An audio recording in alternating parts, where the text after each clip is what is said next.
Can we roll the sound of President Obama yesterday talking about the conflict? Listen. No country would tolerate rockets being launched into their cities. And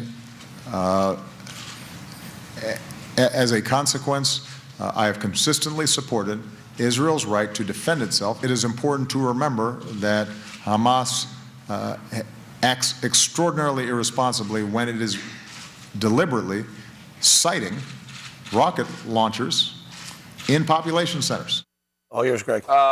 Okay, saying Hamas acting irresponsibly, that's like describing hijackers as being rude.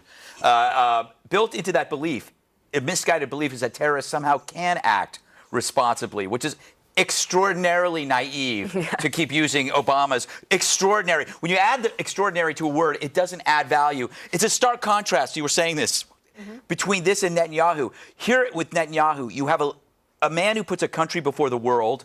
With Obama, you have somebody who puts the world before the country. Okay.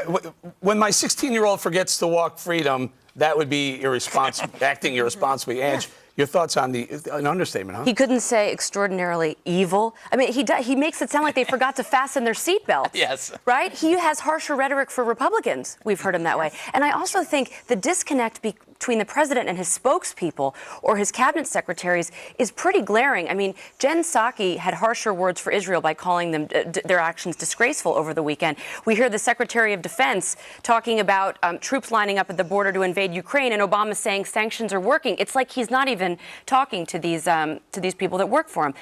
But also, you know, I feel Netanyahu felt like he had to do what he had to do yesterday.